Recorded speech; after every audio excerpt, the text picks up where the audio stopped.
Hey friend, how you doing? You know, I have never seen a time when deception has taken center stage in our country and in this world. It's always been deceptive, and that goes way back to Adam and Eve. I mean, the world has always been a lie. But I've never seen deception just like literally take center stage where everything's a lie. Everything. Um, yeah, it's kind of funny because a lot of my YouTube friends,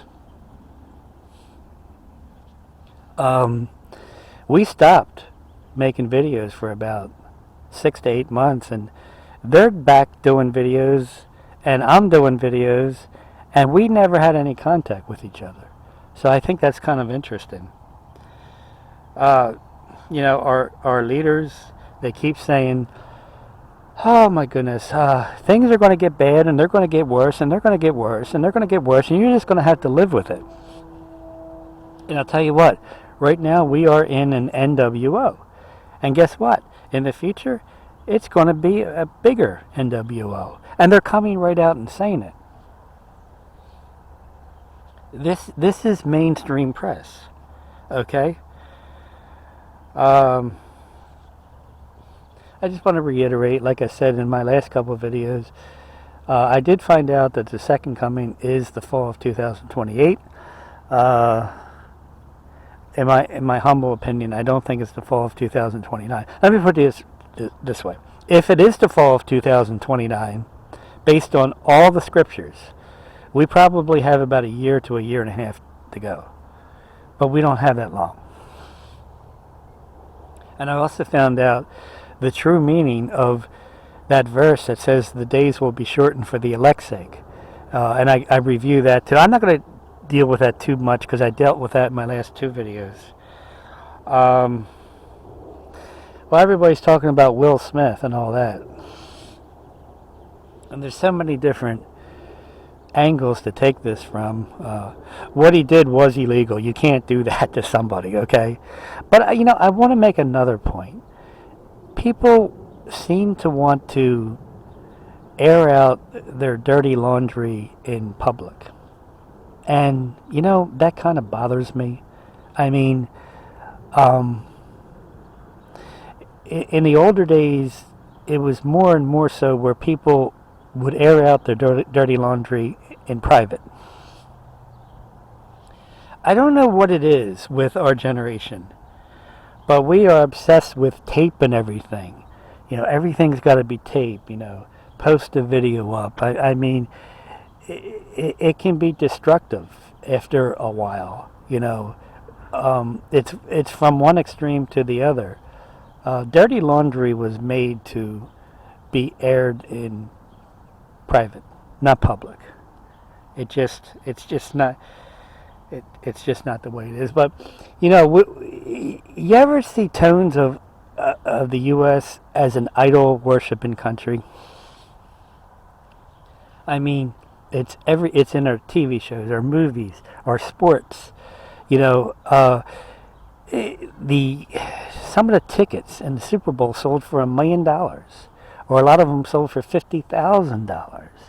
I mean, there's this attentiveness in an event like that to give homage to the sport. I mean, Jesus Christ is off in the background. He's not center stage. So traditionally and historically, idol worshiping countries are judged, and it's scary to live in a country like that. So anyway, back to current events. It's sad because we can't even get fertilizer and chemicals.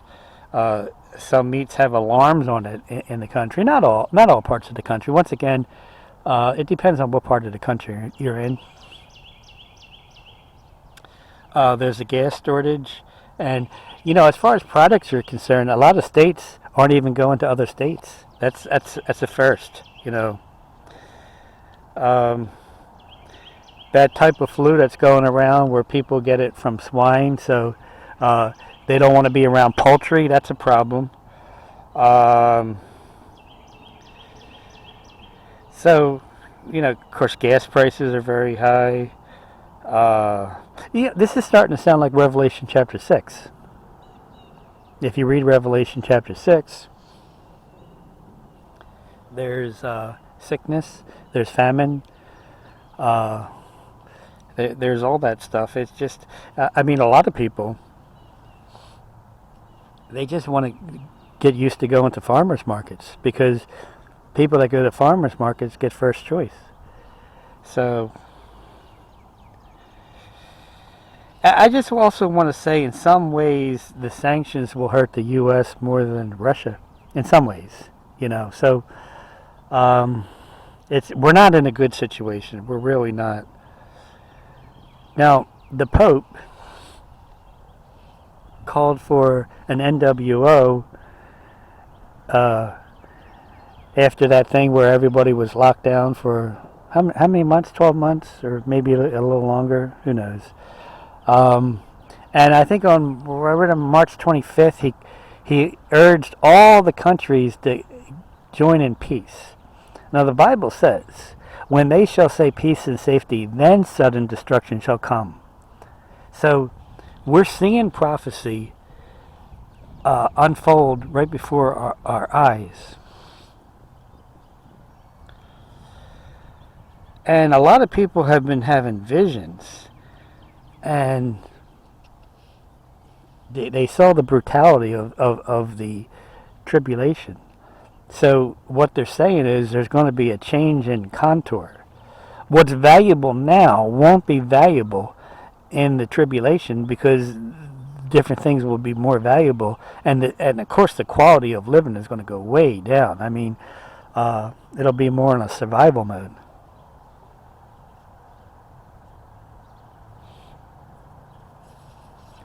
Unfortunately, that blunder we made with Afghanistan, the soldiers are still there. The citizens, most of the citizens are still there.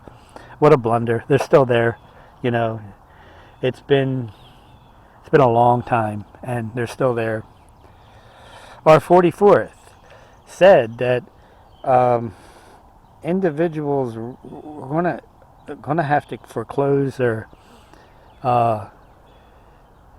sovereign rights and give it over to the state. Now, he said it more complicated than that. But just to make a statement like that, it shows you the times that we're living in. I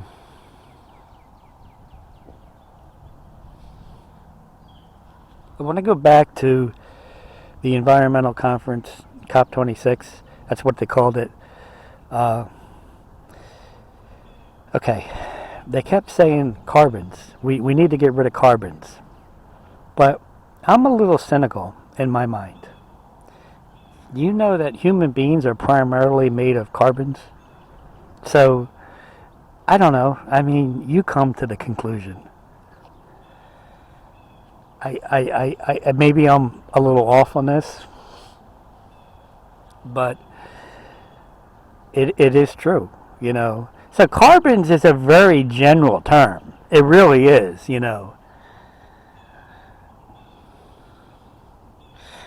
the New World Order is not a humanitarian effort. People say this, but it's not a humanitarian effort.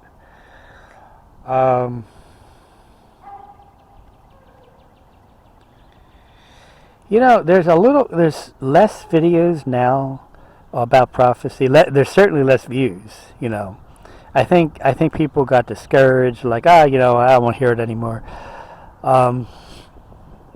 But I want to say there's still enough videos to be a witness. There's still enough out there. There's not nearly as much as there was before. But the interest it's just not there anymore. But there's still a witness out there, as we wind down to this home stretch. I think that where I excel is I put a little factual stuff and math in my prophetic outlook, where I show the person, yes, we are very close. We are very close. I don't know exactly know how close, but we're very close.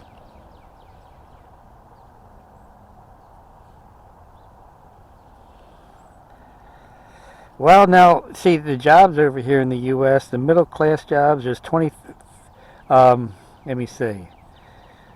Okay.